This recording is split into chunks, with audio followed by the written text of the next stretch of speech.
بسم أبون ودن منفس قدسن حدا أملاخ أمين نجزيابير بيتسب كمي كنيخم كمي اللخم جابير أملاخنا استمسكناخن أملاخ فقيدو كم زلنا دما بحبرت كنا خاب سلزخ علنا أملاخنا مسكنا نفس حيو نيلم معنتي أرستنا يتمرتنا كدان مرعى تخدنو زبليو كدان منتاي كدان مرعى تخدنو تمبجسي ملختنا نيلم معنتي كونجيل ماتيوس مراح شرانكلتن كفدا حدا صافدي 14 زلي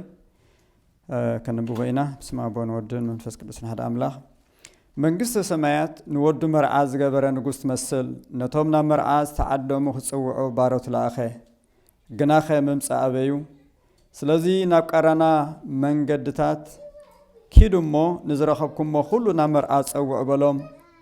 تم بارot نام منجد وسيوم نزرخبوا خلون حسماتن حياوتن أكبوم اتداس مرعاب تقمات أملأ اتنقوس نتم تقمات أخرئي ناب تداس مساعتوه كدان مرعى زي تخنسب آي رأي مو التعركي كدان مرعى خي تخدنكا كميل كان نبزا أتخابلو نستقنا أزكته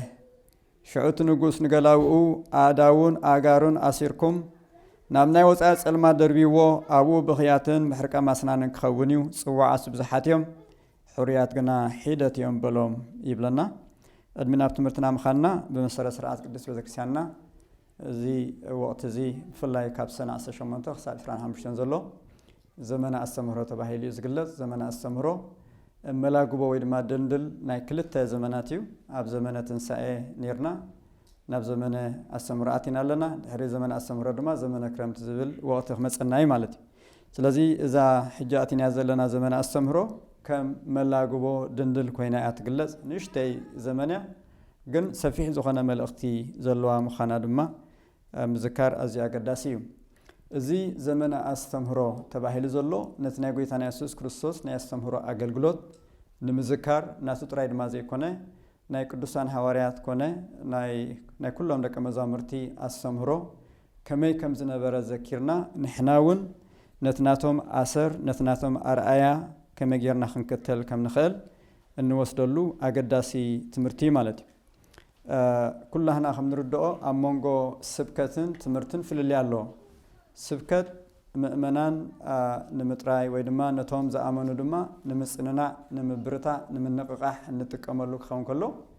تمرتجن توم أمنتن أجلجلتن أب أمنتهم سنيعهم متان خنبرو أمقات بزلون سبحات بزلون من جدي بزعب أمنتهم بزجبة أنا خفلتو زحجز مخانوس لازم خلتيو parallel زخير كوانت خانة كلتي دما فللي كم زلوا مردا أزي أقداسي مالتي قويتنا يسوع كريستوس اللي حرينا كل أسمهرتاتو سبكت راي كونز قبرنيرو ويدما تمرت راي كونز قبرنيرو نخلتي جن بمعرة كم زخير كجبر خلا إلى نريا مالتي فلاي نزاب نزخوننا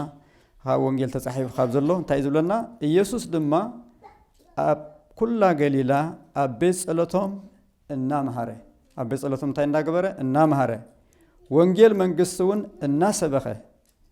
تري واللهم ممهر مسبخن فللي كم زلوا النام هره وانجيل من قصون الناس بخه كل حمامن أب حزب زلوا كل الناسن النحوين يزور نبرب لنا سلازم قوي تاخذور كله كاوزيف الله سلسة أقدسي أقلقلوتات نيران سندما ناي تمرت أقلقلوت ناي سبكت أقلقلوت كم دما ناي محواي حمومات أقلقلوت دما كابتن زيف الله أسنين أو زخداز نبرا مخانن كنردان خل مالتي قدسان لك مزامرتون حرينا يوم نزناي قويتا آسر نزناي قويتا أرأيا وسيدوم أب كل أقلقلوتهم كخدو خلو سبكت رايزي يكونه سبكت تمرتن كابير سالم جميروم ناب يهودا ناب سماريا خمن نابلو كساب اتخبز حوز خالو أبجزي يوم ناب زمانهم نزي أرأز وسيدم يوم ناب كل زخدني رام على سلاز بيت كريستيان لما تأكل كريستوس خونت بيت كريستيان أب أسر ويدما مسرت نبياتن حوارياتن تنديقة سلازلا نزي نايقويتا نايدك مزامرتن أسر تختيلا نزي أرأز خد كتالي زلوا مالتي سلازي سنبت مسألة بسفل على سنبلات بعالاتن سبكت رايكن قبل زي كونس سفح زبالة عموق زبالة تمرتاد ما خطقرب كم زلوا نتوم منان أقلقلت جيرا كتهانسهم أقلقلت جيرا ከተሰልጥኖም ከም ዘለዋ እዩ ካብ ዝኽነ ማህረ ንኽእል ማለት እዩ ስለዚህ ጎይታ ነቶም 12 ሐዋርያት አሰልጢኑ ነትናቱ ብፍላይ ድማ ቀቅድመ አርጎቱ ተልእኾ ሂቡ ኸዋፍሮም ከም ዝኻለ ነትናቱ አገልግሎት ድማ ክሳብቲ ከብጽሕዎ ዝግባእ ከብጽሕዎ ከም ዝኽኣሉ ከምኡ ድማ ቤተ ክርስቲያን ነቲ ናይ ጎይታ ሓላፍነት ነዚ ሐዋርያው ተልእኾ እዚ ብዝግባእ ክትዋፅእ እንትረኣ ኮይና ስብከት ጥራይ ኣይኮነን ዘድሊ እንታይ ዳ ትምህርቲ ድማ ይደሊ እዩ ስለዚ ዘመነ አስተምሮ ክበሃል ከሎ ሓደ ካፍቲ ቁሩብ ተጎሲ ዘሎ ክፋል አገልግሎት ናይ ቤተ ክርስቲያን ስለ ዝኾነ ነዚ ናይ ጎይታ ኣብነት ናይ ደቀ መዛሙርት ኣብነት ተኸቲላ ቤተ ክርስቲያን እቲ ሐዋርያዊ እቲ ጾራ ወይ ድማ እቲ ተልእኾ ብዝግባእ ክትዋፅእ ንምዝኽኻር እታ ቤተ ክርስቲያን ክንብል ከለና ድማ ንሕናቶም ምእመናን ምዃንና ስለ ዝኾነ ስለዚ ትምህርቲ ንዓና እዩ ማለት እዩ ስለዚ ናብቲ ትምህርትና ምልስ ኢልና እንድሕርኢና ብዛዕባ ዘመን አስተምህሮ ንብል ኣለና ዘመን አስተምህሮ ድማ ኣብ ቤተ ክርስቲያን ወይ ድማ ኣብ ቀጽሪ ቤተ ክርስቲያን ጥራይ ዝግበር አገልግሎት ኣይኮነን ማለት እዩ ልክዕ ከምቲ ሐዋርያት ኣብ ሓደ ቤት ተኣኪቦም ማሚቆም የገልግሉ ኣብ ዝነበረሉ ግዜ ጎይታ ግን ብምኽንያት ናብ ኩሉ ከዋፍሮም ምስ ደለየ መከራ ኣብ መንጎኦም ከም ሰንሰሞ ብምኽንያት እቲ መከራ ድማ ናብቲ ክበፅሕ ወይሎም ዘይሓሰቦ ኣብቲ መጀመርያ ክሳብ ሰማርያ ከም ዝኸዱ እቶም ወገን ኣሕዛብ እውን ክፋል ናይቲ ክብፃሕ ዝግብኦ ብወንጌል ምዃኑ ምንም ክሳይ ነበሮም ግን እቲ ናይ መንፈስ ቅዱስ መሪሕነት ናይ እግዚአብሔር መሪሕነት ግምሶም ስለ ዝነበረ ናበይ ክኸዱ ከም ዘለዉ እናመላኸተ እቲ ናይ ኤቫንጀሊዝም ወይ ድማ እቲ ናይ ግብሪ ወንጌላውነት ብምልኣት ክፍጽሙ ከለዉ ኢና ንሪኦም ማለት እዩ ስለዚ አገልግሎት ቤተ ክርስቲያን ኣብ ቤተ ክርስቲያን ወይ ድማ ኣብ ቀጽሪ ቤተ ክርስቲያን ጥራይ ዝፍጸም ዘይኮነስ ካብ ቤተ ክርስቲያን ወፃኢ እውን ዘካተተ አገልግሎት እዩ ማለት እዩ ነቶም ኣብ ዓለም ዘለዉ ኣብ ዝተፈላለዩ ኣምልኾ ጣዖት ዘለውሲ መን ከይዲኡ ክምስክረሎም ንሕና እንተዘይከድና ማለት እዩ ይትረፍ እሱ ክንገብር ነቶም ደቂ ቤተ ክርስቲያን ዝኾኑውን ኩሎም መሊና ክነገልግሎም ኣይከኣልናን ማለት እዩ ስለዚ ብዙሕ ነገር ይተርፈና ምዃኑ ካብዚ ትምህርቲ እዚ ክንመሃር ንኽእል ኢና ስለዚ ዘመን አስተምህሮ ነዚ ሐዋርያዊ ሓላፍነት እዚ ዘዘኻኽርን ዘነቓቕሕን ዝድርኽን ዝተሰርዓልና ኣገዳሲ ዘመን ምዃኑ ኢና ክንርዳእ ንኽእል ማለት እዩ ነዚ ናይ አስተምህሮ ዘመን ወይ ድማ ነዛ ሰንበት እዚኣ ተሰሪዕላ ዘሎ ናይ ቅዱስ ያሬድ መዝሙር ንሕሪና እውን ና ክብር ሰንበት በጽድቅ ዝብል ኮይኑ ምስቲ ርእስትና ዝኸይድ ማለት እዩ ነዚ መዝሙር እዚ ኣብ ግምት ኣትዩ ንሎማዓንቲ ካብቶም 4 ናይ ሓድሽ ኪዳን ንባባት ተሰሪዖምልና ዘሎ እቲ ኣብ ጸሎት ኮይንና ዘንበብናዮ ናይ ወንጌል ማቴዎስ ምዕራፍ 22 እዩ ካብ 1 እስካብ 14 ዘሎ እዚ ድማ ምስላ ናይቲ መርዓ ዝገበረ ንጉስ እቲ መርዓው ድማ ወዲ ንጉስ እዩ ማለት እዩ ኣብቲ ንባብ ከም ዝረኣናዮ ኣቐዲሙ እዚ ንጉስ እዚ ዕድመ ልኢኹ ኣቐዲሙ ልኢኹ መታን እቶም ዕዱማት ተዳልዮም ክጸንሑ ማለት እዩ እቲ ናይ መርዓ ግዜ ምስ ኣኸለ ድማ ዘይንቡር ኣብ ግዜና ዘየለ ማለት እዩ ነቶም ኣገልገልቲ ልኢኹ ነቶም ኩሎም ዕዱማት እቲ መርዓ በፂሕሎ እቲ ግዜ ኣኺልሎ ስለዚ ቀልጢፍኩም ንዑ ኢሉ ክጽውዑ ኣገልገልቲ ልኢኹ ማለት እዩ ኣባና መርዓ ክንገብር ተዳ ኮይና ተዓድመ ንሕሰዲድናያ ናይ መርዓ ግዜን ሰዓትን ኣኺልሎ ኢልካ ኣገልገልቲ ኣይትልእኽኒ ኢኻ ኣይትድውልኒ ኢኻ ዝኾነ መዘኻኸሪ እውን ኣይትሰደድኒ ኢኻ ማለት እዩ እዚ ንጉስ እዚ ግን ብጣዕሚ ሕያዋይ ንጉስ ስለ ዝነበረ ዋላ ሓደ ሰብ መኽተር ስለ ዘይደለየ ዕድመ ጥራይ ምስዳር ዘይኮነ ወይ ድማ ኣቐዲሙ ንዕለት ክንዲ ዝመርዓሎ ጥራይ ዘይኮነስ እቲ መርዓ ምስ ኣኸለ እውን ኣገልገልቲ ኢልኢኹ እንተኾነ ግን ዋላ ሓደ ክመጽእ ዝኽኣለ ሰብ ኣይነበረን ምናልባሽ ናይ ኣገልገልቲ ጸገም ነይሩ ከይከውን ተባሂሉ ድማ ካልኦት ኣገልገልቲ ዝብለና ካልኦት ኣገልገልቲ ድማ ከም ብሓድሽ ልኢኹ ስለዚ እቲ መርዓ ተዳልዩ ጥራይ ድማ ዘይኮነ ኩሉ እንታይ ከም ዝተዳለወ ብዝርዝር ዝነግሩ ኣገልገልቲ ልኢኹ ማለት እዩ እዞም ኣገልገልቲ እዚኦም ከይዶም ምስ ነገሩ ግን ዘጋጠሞም ነገር ብዙሕ ማለት እዩ ገሊኦም ይብለና ናብ ጉራቶም ከይዶም ገሊኦም ናብ ንግዶም ከይዶም ገሊኦም ድማ ኣሕሰርዎምን ቀተልዎምን ዝብለና ማለት እዩ ስለዚ እዚ ምስ ኮነ እቲ ንጉስ በዚ ተስፋ ይቆረፀን ማለት እዩ ስለዚ ናፍቶም ዘይተዓደሙ ዝነበሩ ናብ ቃራናታት መንገድን ናብ ጎደናን ከይዶም ድማ ንሕያወትን ሕሱማትን ምንም ምፍልላይ ከይገበረ ከዕድሙ እቲ ቤት ክሳዕ ዝመልእ ድማ ክጋደልዎም ከም ዘለዎ እዩ ነጊርዎ ማለት እዩ ስለዚ ኣብዚ ክንርድኦ ከም ንኽእል ካፍቶም ዕዱማት ዘይኮንስ ካፍቶም ካብ ቀረናታት መንገድን ካብ ጎደናን ዝመፁ ብዙሓት ክዳን መርዓ ዝገበሩ ሰባት ነይሮም ሓደ ግን ክዳን መርዓ ዘይገበረ ሰብ ከም ዝተረኽበ ስለዚ እቲ ንጉስ ሓደ በቶም ተዓዲሞም ዘይመፁ ጉሂዩ በቶም ዘዋረድዎም ነቶም አገልገልቲ ዝቀተለዎም ድማ ካብ ምቁጥዑ ዝሰላዓለ ድማ ከተሞም ክትኩስ ኮለይና ንሪኦ ማለት ከጥፋኦም ኮለይና ንሪኦ እዚ ክዳን መርዓ ክገብርና ተገቦ ክዳን መርዓ ዘይገበረውን ምስ መፀ እቲ ንጉስ ኣይተሓጎሰን ደስ ኣይበሎን ስለዚ ካብዚ መርዓ እዚ ኣውፅዎ ክብሎም ኮለይና እንሪኦ ማለት እዩ ኣብዚ ምሳሌ እዚ እቲ ንጉስ ንእግዚአብሔር ኣቦ ይዝውክል እቲ መርዓ ወዲ እቲ ንጉስ ተባሂሉ ዘሎ ድማ ንእግዚአብሔር ወልድ ጎይታና ኢየሱስ ክርስቶስ እዩ እቶም አገልገልቲ ድማ እቶም ቀዳሞት ኮነ እቶም ካልኦት ካልኣይ ግዜ ድማ ሰላእ ኩሎም ድሕሪናዮም ብድምሩ ንነቢያትን ሐዋርያትን እዮም ዘመልክቱ ማለት እዩ እቲ መርዓ ተባሂሉ ዘሎ ድማ ወይ ድማ እቲ ማኣዲ ተባሂሉ ዘሎ ድማ ናይ ቃል እግዚአብሔር ማኣዲ እዩ ማለት እዩ ስለዚ ብከምዚ ንሕሪናዮ ሕራይ እቶም ዝቀትሉን ዘጋፍኡን ዘሎ ከመን እዮም ድሕሪናዮም ህዝቢ ኣይሁድ እዮም እቶም ክዳን መርዓ ገይሮም ክመፁና ተገቦም ከሎ ምምፆም ዘይተረፈ ማለት እዩ ነቲ መርዓ ዝምጥን ክዳን ከይገበሩ ዝመፁ መን እዮም ድሕሪልና እቶም ተዓዲምና ናፍቲ መርዓ ዕድመ ዝመፀና ኣመንቲ ክርስቲያናት ኮይና እንተኾነ ግን ነቲ ዕድመ ዝበቀ ናብራ ዘይብልና ሰባት ኣብኡ ክንኣቱ ንኽእል ኢና ማለት እዩ ስለዚ ዘመን ኣስተምህሮ ርእስና ብዕቱ መርሚርና ኣበናይ ጉጅለ ከም ዘለና ናይ ብሓቂ ኣፍቲ ኣምላኽ ክንኮኖ ዝደልየና ኣብኡ ዲና ዘለናስ ዋላስ ካዊና ወፂና ዘለና ገዛ ርእስና ንፍትሸሉ ትምህርቲ ማለት እዩ ስለዚ ኣብቲ ናይ ቤተ ክርስቲያን ከም ቤተ ክርስቲያን ከም ምእመናን እንረኽቦ ትምህርቲ ኣሎ በብውልቅና ድማ ናይ ብሓቂ ነቲ ዝተኸፍለልና ዋጋ ነቲ ጎይታ ዝዓደመና ዕድመ ዝበቀ ልብሲ ለቢስና ንነብር ምህላውናን ዘይምህላውናን ገዛ ርእስና ክንፍትሽ ክረዳናይ ማለት እዩ ናይ መጀመርያ ሕቶ ቀሪባሃልና ዘላ ጎይታና ነዚ ምስላ ዝኽዛረብ ዘገደዶ ምክንያት እንታይ ዝብል እዩ ምናልባሽ እዚ ናይ ወንጌል ማቴዎስ ምዕራፍ 22 ዘሎ ምስቲ ናይ ኣብ ወንጌል ሉቃስ ምዕራፍ 14 ዘሎ እንተዳ ኣተኣሳሲርናዮ ጎይታና ኢየሱስ ክርስቶስ ሓደ ፈሪሳዊ ናብ ቤቱ ድራር ከም ዝዓደሞ ኣብቲ ዕድመ ምስ ከደ ድማ ብዙሓት ፈሪሳውያን እውን ኣብኡ ከም ፀንሑ ስለዚ ኣብኡ እናመሃሮም ከሎ እንታይ ኣሰብዒሉ እቶም ፈሪሳውያን ኣውራ ዝኾነ ቦታ ይደልዩ ከም ዝነበሩ እቶም ፈሪሳውያን ነቲ መንፈሳዊ ማኣዲ ወላ ሓንቲ ክስታ ይብሎምን ማለት ቃሕታ ይብሎምን ንጎይታ ኩሉ ግዜ ክፃናተውዎ እንተዘይኮይኖም ደስ ኢልዎም ነቲ ማኣዲ ቃል ኣምላኽ ብሰምዑሉ ግዜ ኣይነበረን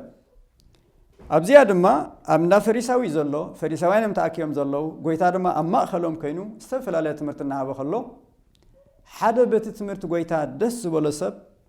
ኣብ መንግስቲ ኣምላኽ እንጌራ ዝበልዕ ብፁዕ እዩ ክብል ተሰሚዑ ማለት እዩ ጎይታ ነዛ ዘረባ እዚኣ ምርኩስ ገይሩ ሓደ መልእኽቲ ከቕርብ ከሎ ኢና ንሪኦ ማለት እዩ ልክዕ ነዛ ኣቐዲምና ዘንበብናያ ንዕኡ ዝመሳሰል ሓደ ንጉስ መርዓ ከም ዝዓደመ እሞ እቶም ዕዱማት ግን ገሊኦም ኣብ ዕር ኣለዉ ንኽፍትን እየ ገሊኦም ሰበይቲ እትየ ኣለኹ ገሊኦም እትን ኢሎም ኣመኽንዮም ኩሎም ኣብዮም እቲ ትምህርቲ ብንጹር ንዖም ምዃኑ እቶም ፈሪሳውያን ይፈልጡ ነይሮም እቲ ዘገርም ኣብኡ ኣብ ማእኸሎም ከሎስ ይፃናተውዎ ነበሩ እዩ ዝብለና ገለ ካብ ዘረብኡ ንምውቃዕ ዝኸውን ንዕኡ ንምጥፋእ ዝኸውን ገለ ነገር እንተረኸቡ ኣብ ክንዲ ንሂወት ዝኾኖም ኢሎም ዝሰምዑ ንዕኡ ንምውቃዕ ዝኸውን ነገር ገለ እንተረኸቡ ይፃናተው ከም ዝነበሩ ይነግረና ስለዚ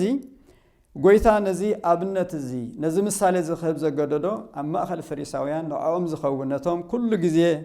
ዝፃረርዎ ዝነበሩ ካብቲ ዝነበርዎ ፅልምትና ካብቲ ዝነበርዎ ድንቁርና ንምፅኦም ዝኸውን መልእኽቲ ከም ዝነበረ ኢና ክንርዳእ ንኽእል ማለት እዩ ስለዚ ጎይታና ነዚ ናይ ምስላ መርዓ ክምስሎ ዝደረኸ ኩነታት نزيو زمسل كن بالنخلينا تخلي تحط دما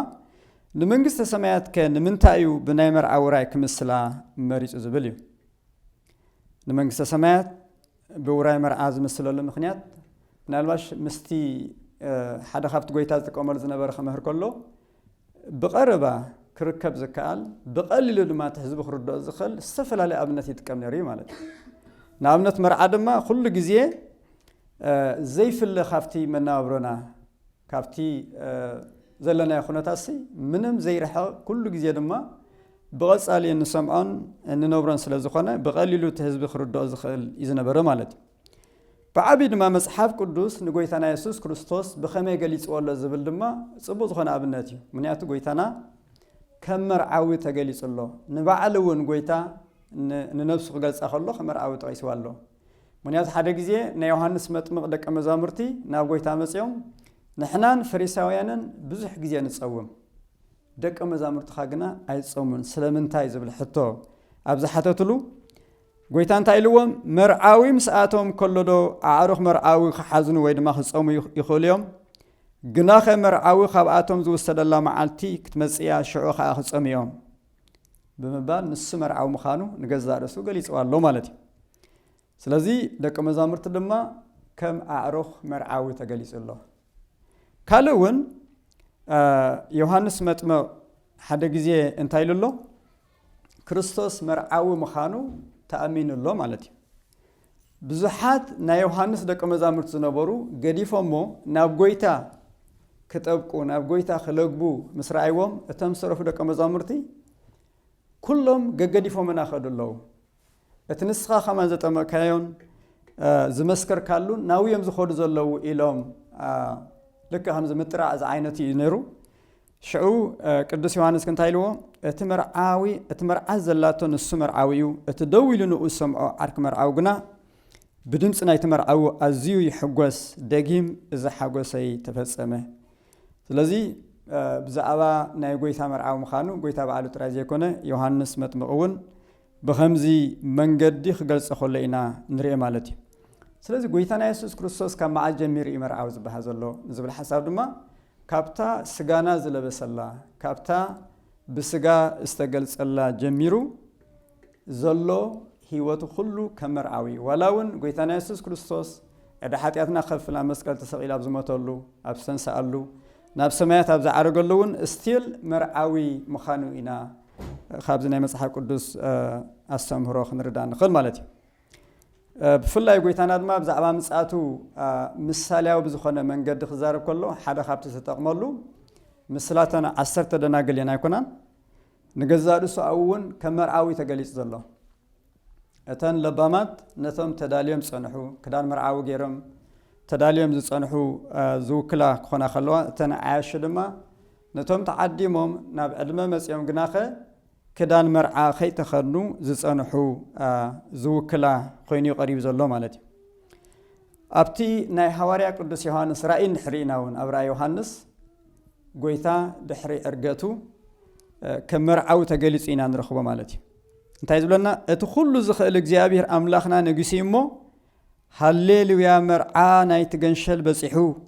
مرعاتون ተዳለያሞ ነተሐጎስ ባህድ ማ ይበለና ክብል ከሎ ሰማኹ ነታ مرعات ብንዝ በለጽ አላሻሽን ጽሩይ ክዳን ተኸደን ክትክደን ተዋህባ እትሻሽ ድማ ጽድቂ ናይቶም ቅዱሳን نسخة اتوم نابدرار مرعانيت جنشل استعدمو بصانيوم صحف ازيت ناي بحقي قال املاخيو بلني بلن الله ስለዚህ ቅዱስ ዮሐንስ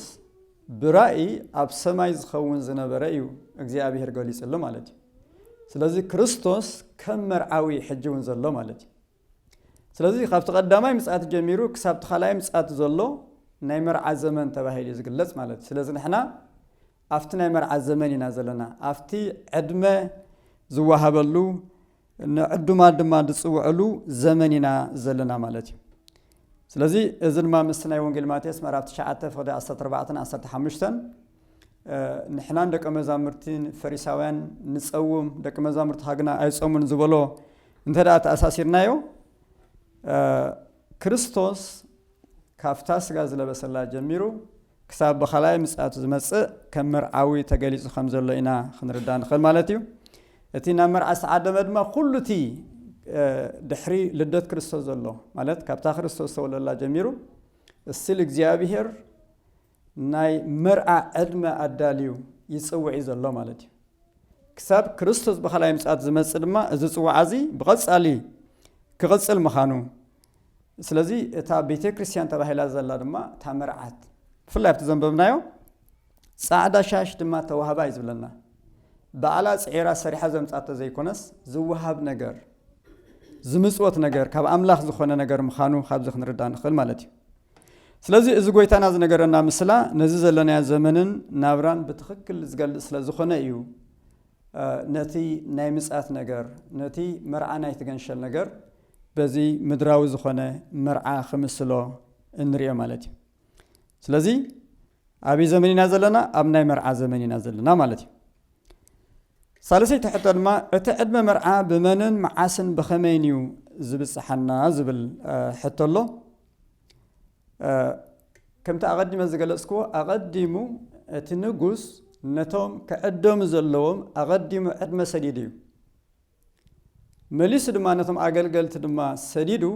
እንታይ ገይሩ እቲ መርዓ በጽሕሎሞ ንዕምጽ ኢሉ ኣይመጹን ካላይ ግዜ ድማ ካልኦት ኣገልገልቲ ድማ ሰዲዱ ማለት እዩ ስለዚህ እቲ ንጉስ ማዕረኽ እንደይ እቶም ናብ ዕድመ ዝተዓደሙ ክመጹ ይደሊ ከም ዘሎ ኢና ክንርዳ ንኽእል ማለት እዩ ኣብ ናይ ብሉይ ኪዳን እዞም ዓደምቲ ተባሂሎም ዘለዉ እዞም ባሮ ተባሂሎም ዘለዉ ናይ ብሉይ ኪዳን ዝነበሩ ካህናትን ነቢያትን ኢልና ክንገልጾም ንኽእል ኢና ኣብ ሓድሽ ኪዳን ድማ ባዕሉ ጎይታና ኢየሱስ ክርስቶስ እቲ መርዓዊ ዓዳሚ ምዃኑ ከም ኣገልጋሊ ኮይኑ ንገዛእ ርእሱ ንብዙሓት ክዕድም ከሎ ኢና ንሪኦ ነዚ ናይ ጎይታ ኣገልግሎት ሕድሪ ተቐቢሎም ዘገልግሉ ዝነበሩ ኩሎም ሃዋርያትን ኣርድእትን ድሕሪናዮም ድማ ነዚ ናይ ዕድመ ስራሕ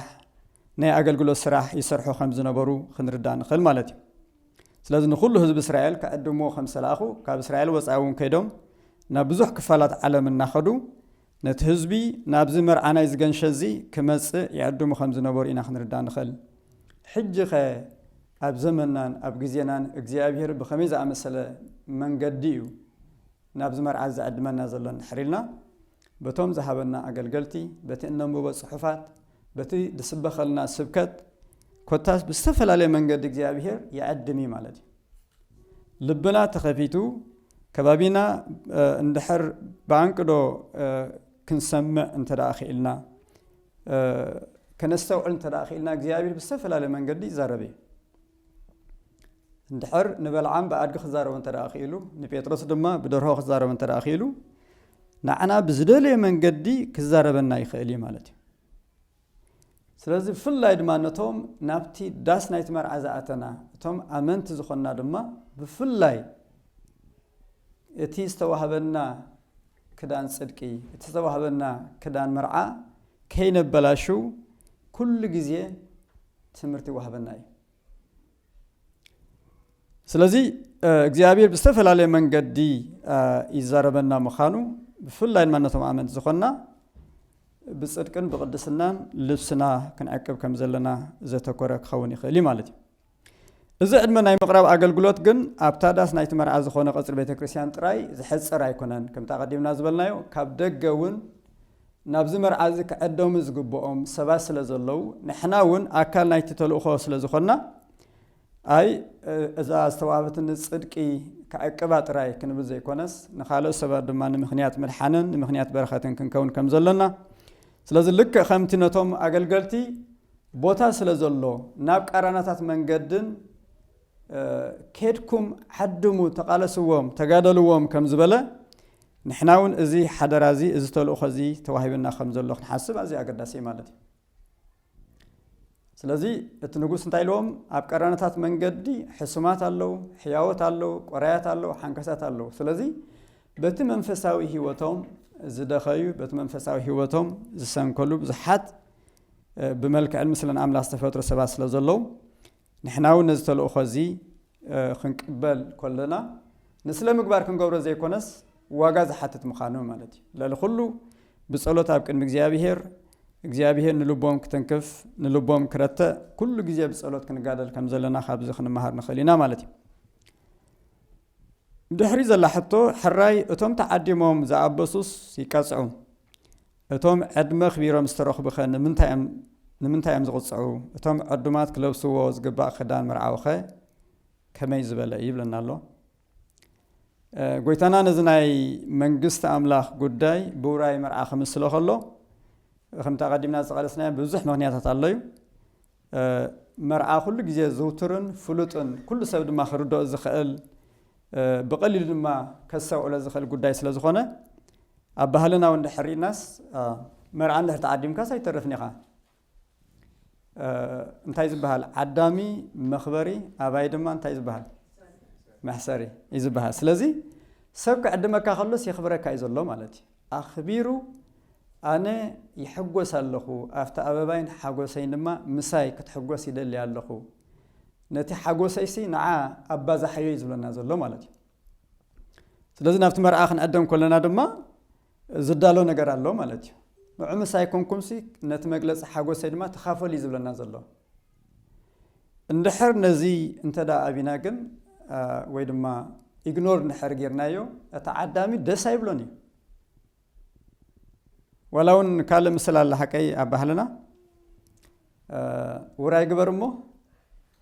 እንታይ ክትፈልጥ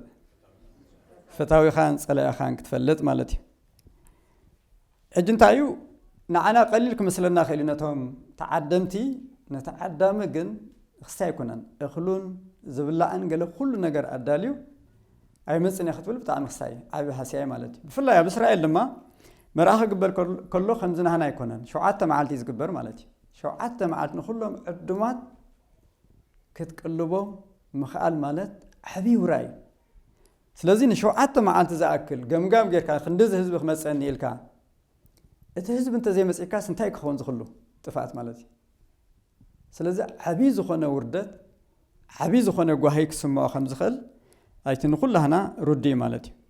ስለዚ ጎይታ ኣሚን ንሕና ብናይ ሓንቲ መዓልቲ ውራይ ኣብ ባህልና ማለት እዩ ኣብ ናይ እስራኤል ድማ ብናይ 7 መዓልቲ ክሳብ ክንዲዚ ትበዓል ውራይ ዝቁጣእ ካብ ኮነ ዝግሁ ካብ ኮነ እግዚአብሔር ግን ንዘለኣለምነት እዩ ዝሓተና ዘሎ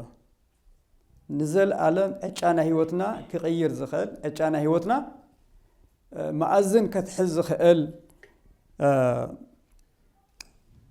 ዕድመ ክመፀና ከሎ ነዚ ግቡእ ዝኾነ ምላሽ ዘይመሃብ ብጣዕሚ ዘሕዝኒ ማለት እዩ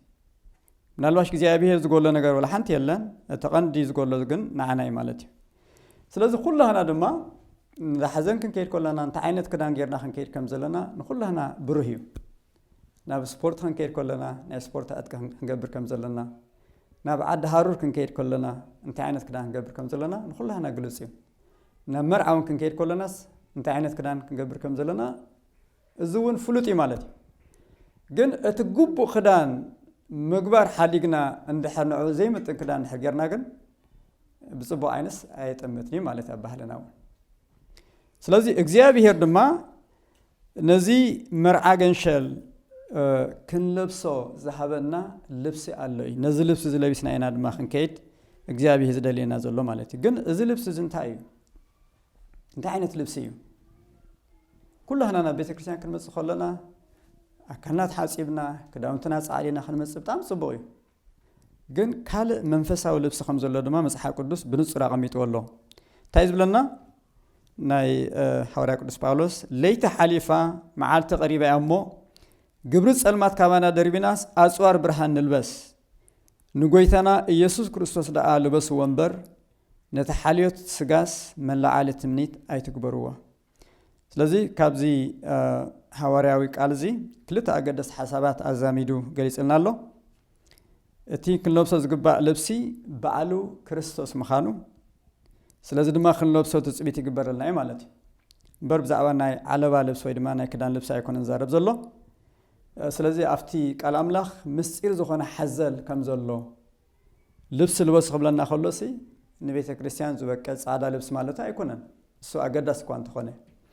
ግን ከም ክርስቲያናት ክንለብሶ ዝግባአና ልብሲ ንክርስቶስ ልበስዎ ኢልና ኣሎ ንክርስቶስ ግን ብኸመይ ኢና ንለብሶ ወላ እውን ምስጢረ ጥምቀት ክፍፀመልና ከሎ نخرستوس نلبسو أكل كريستوس نخونينا نبل نخرستوس لبسو مالت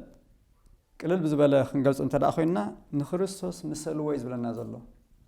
እግዚአብሔር already እቲ ነቲ መንፈሳዊ ህይወት ንመንባዝ خلنا ጸጋ ሂብና ስለዘሎ በዚ ጸጋዝ ንክርስቶስ እናመሰልኩም ዕበይ ዝብለና ዘሎ ማለት ከምዛ ሓንቲ ባህላላ እንድሕር ሓደ ሰብሲ ለውጥና ህይወት እንተ ዘይረኺቡ ብጸጋ ድሒኑ ክበሃሉና ይከኣልኒ ማለት ምክንያቱ ጸጋሲ ዘድሕን ጥራይ ዘይኮነ ባህሪኻውን ንኽትቀይር ዘኽእለካ ምዃኑ ይቀላምና ዝነግረና حواري قدس باولوس هون كمتا أنا نخرستوس مسلا زلخو نسخاتكم ما نعيم سليلو سلازي حواري قدس باولوس كم معالتنا معالت خاب جزينا بجزينا نخرستوس نامسلا يعب انت راهاليو بس نايصدق نجر يعبي انت راهاليو يوسخ انت راهاليو نحنا دما نزناتو ارعيا وسيلنا كمتي حواري باولوس نخرستوس مسلا زلو نحنا ونخرستوس كنمسلو ناي قدس باولوس ارعياون كنوسن نخلينا مالتي سلازي لبسو وخبلنا خلو ازي لبس زيو ازي بصدقي بقدسنا زفلت ناي كريستوس لبسي خنلبسه ايز نغرنا زلو ابروم يشمنت اسران شعاتن تايزبلنا لو نتوم قدمي مفتار عالم اقدم زفلطوم كريستوس نبزحات حوات بخرم انت كخونسي نمثل ودو خمسلو قدم مدبوم ስለዚህ አፍትና እግዚአብሔር ፕሮግራም አፍትና እግዚአብሔር መደብ ኩላህና نخرستوس كنمثل እግዚአብሔር مديبوي نابنت كم علامة زقلص ነገር እንተዳሃልዩ ኩላህ ናስ ናምስል ወዱ ክንመስልና ጸወይና ንብላ ይኮነ ትናይ ሞዳታ ክንበጽሖ ዝግባእ ታርጌሲ ንክርስቶስ መምሳሌ ስለዚህ አብዝን ማህበራዊ ቅዱስ ጳውሎስ ንወዱ ክንመስል እግዚአብሔርሲ ቅድሚና ዓለም ፍጣሩ ቅድሚን ሰብ ፍጣሩሲ ሰብ ክፈጥር እዞም ሰባዚኦም ድማ نودي كمسليهم إلس أقدمو مدبي زلنا زلوا سلازي እግዚአብሔር كمدب كله دما نزي مثل زن ممسازخ إلنا سأجا يهبنا يمالتي النحر ممسال تسعيننا أنت ده هالليجن تسأجا أبانا ده أمبر أب እግዚአብሔር كخول أي كلني من يات እግዚአብሔር ملكته وأملاخيمه بسرحو أي جاجني مالتي أبزا مدراوت هوتنا نيب حق نخرستوس كم زلبسنايون كم زمسلنايون كدان مرعد ما برقص كم سخدنا بخمينا نفلت نفتاني مود تحت مسينا لنا مالتي سئلنا قال أملاخ سلازبلس أنا نخرستوس لبيسي اللخو نعو مسيل اللخو إلنا قال تأمنو تراي مقلاز لي ولاس بخميو خقهات بخمينا نحنا نفلت زبل خنحاتت أزيو أقداسي مالتي أبروم يمرف أساس سلستفر عصر تخلته انتاي زبل قالالو قبرت سألمات دربينا قبرت سألمات كابيودنا انتاقيرنا دربينا قبر برهان كنلبس كمزلنا زنقر ملأخت الله مالتي سلازي كن عطاوز قبعنا عدقلو كن لبسز قبعنا لبس المال ليو بانس أردما كن الراقفز قبعنا لبسي كن عليز قبعنا قبر دما خمزل لينا خبز خن مهر نخيل سلازي تقبر سألمات زبها زلو حاتياتيو تقبر برهان زبها زلو دما تقبر صدقي مالتي صدق خبها الكلو نأملاح زمسل نابرا نأملاح زمسل أتحساس ما نأملاح زمسل قبر حسكا ممل لاس مالتي بخلا زرار ما فرمن فسك الله تسلمه هيود مهلا مالتي لك خمتي أب قلاتي مرف حمشة تتعيش الله مالتي فرمن فسكنا فقري حقوس أركي عقلي لوهات امنات هدات يا أخلا نمبال إلو زلو إزلب سيزيخ نلبس يعمل أحسد لنا زلو أبونا أيوبون انتايلو الله نصدقي لبيسيا نساون لبيساتني نفتح دما كم بارنوسون زودن لبسكوا إلو قبراو أبنات هبنا الله يبلنا سلازك زيابيهر دحناتن صدقن زلبس أملاح مخانو أبسفل عليك فلانا مسحا قدس نرخبي كريستوس دما نزخل بسنا يفصم سب كينو نموتنا خموت نحنا دما نتحيوت خنبرا نزخلو واغاز خفلنا مالتي سلازي اتوم كداونتوم كيس ايقو بنصحنا زحلو ابستس ايقوم وان دما بدم نايت غنشل بنصحا نتي استصيقه زصعدو ازيوم نتي درا نايت غنشل تاي مالتيم بقعاتيم منيات سغا لبس ساز خنا اي نغاغن مالت ايكونن اي نودن مالت ايكونن جن لك خمت قلا اگر تخلي مجمر خود قل غلطيفن ما استنس نحنا دم غلطيفنا خنتنسي كلام الله نقرنا كلام الله انتاي زبلنا بقعات يوم مو سعادة خداونتي تخدينهم نتجنشل انت خجبرو كسنيو قدمات مخانم ويدما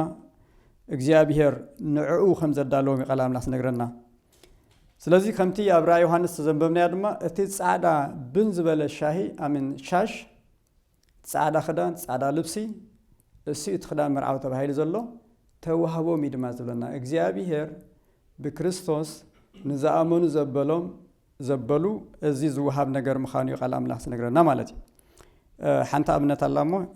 ሞዳታ ንሽተ ጽሕፍታን ቢበخደ هذا جزء يبهلا بإثيوبيا النجوس هاي السلاسي أبز نبرلو نتهم بتعم عوتا زخون السبات شلمات هو خمس نبرمو هذا قلاد ما بتعمي أزي عوت قل عنيرو نتخبابي وكيل دما كشلم ناب كدمي تنجوس تلاقيكم علتي هجي كدمي ناب تنجوس مقراب ترى أي وجن زقبة لبسي عجبر نيرو دخاس لازنبرة مع كورس تقدر ترى يقولون ما جامعين برون ما أقوم تأثر رأيه حجنا تنقص زي بك إلهم سلز حسبوا أنت هقبرني روم كابقل خدان كلك هني روم مالتي سلز تجزيه سلز قلابز ناكل خدان أمسيهم نتخدانو أوديهم أو سيهم مالتيو كال لبس ألبسهم نافت نقص كم زقرب غيرهم مو مالتي من جمرة تقول بتأم حفير مالت كم يجري مزخلو أركاني كقرب مدرا ونقص مالتي تحرقن كال لبس مثل بسوه عرفت تسميه هو مالتي እግዚአብሔር ድማ ነቶም አመንቲ ዘይነበርና ዕራቅና ማለት ምስ ዕራቅና ኢና ነርና ኣብ ቅድሚ እግዚአብሔር ክንቀርብ ዘኸለና ልብስ ጽድቅ አይነበረና ስለዚህ ኣብ ቅድሚ እግዚአብሔር ክንቀርብ ግን ነዚ ከብቃዕና ዝኸል እቲ ናይ ክርስቶስ ጽድቂ ለቢስና ኢና ኣብ ቅድሚ እግዚአብሔር ቀሪብና ማለት ስለዚህ ድማ እዩ ሐዋርያ ቅዱስ ጳውሎስ ንሰብ ቆሮንቶስ ንስኻትኩም ካፍቲ ንምድሓንን ንጽድቅን ንቅድስናን ዝኾነልና ጎይታና ኢየሱስ ክርስቶስ ይኹም ይለናል ማለት እዩ ስለዚህ እግዚአብሔር ድማ ከጽድቅ ከሎ ይቅድስ እዩ ከይቀደሰ አይጽድቅን እዩ ከይጽድቅ ድማ አይቅድስን እሞ በዚ ልብስ እዚና ናፍቲ መርዓና ይትገንሸልክና አትንኸል እዚ ልብስ ዝግን ናይ መዕቃብ ሓላፍነት ግን አለና ማለት እዩ ልክ ከምቲ ክዳን መዓስ ከም ዝረስሕ ዘይርዳእና ግን እንታይ ንገብረይና ንሓጽወይና ማለት ስለዚህ ንሕና ድማ ኩሉ ግዜ ክንረስሕ ኮለና ጽድቅና ክረስሕ ኮሎ ወይ ድማ ንሕና ብሓጢአት ክንወድቅ ኮለና ቀልጢፍና ኣብ ቅድሚ እግዚአብሔር ብንስሓ ክዳውንትና ከነጻዓዱ ከም ዘለና ቃል ኣምላኽ ዝነግረና ናይ መወዳእታ ጽሕፍታን ቢወኹደ እምበኣር ኩላትና ኣብዚ ብረቂቕ ምስጢራት ዝተመልአ መርዓ ናይቲ ገንሸል ዕዱማት ኢና ካብኡ ሓሊፍና እውን ናይቲ መርዓ ክርስቶስን ናይታ መርዓት ቤተ ክርስቲያን ኣካላት ኢና ስለዚ ነቲ ተዋሂብና ዘሎ ክብርን መንነትን ዝበቅዕ ክዳን መርዓ ተኸዲና ከም ዘለና ንረጋግጽ ነቲ ብደም ክርስቶስ ተዓደገ ናይ መድሓንን ናይ ጽድቅን መንፈሳዊ ልብስና ንኣርንብን ብጽድቅን ዓቅብን ናብ መርዓ ናይቲ ገንሸል ነቲ ገንሸል መሲልካ ጥራሕ እዩ ዝንበር ስለዚ ንክርስቶስ ንልበሶ እሞ ንምሰሎ ዘይተገባአናን ዘይናትናን ጓና መልክዕ ኣይንልበስ ነቲ ናይ ውርደ ስጋና ለቢስና ንኣና ዝመስለና ክቡር መርዓውን ቅዱስ ገንሸልን ደኣ ንምሰል ብለና እግዚአብሔር ከምቲ ዝተማሃርናይ ከም ቃሉ ክንነብር ብጸጉ ይደግፈና ጽኒልኩም ስለ ሰማዕኹምኒ ኣብቲ ገብሮ ጸሎት እግዚአብሔር ይስማዕኹም እግዚአብሔር ይባርኩም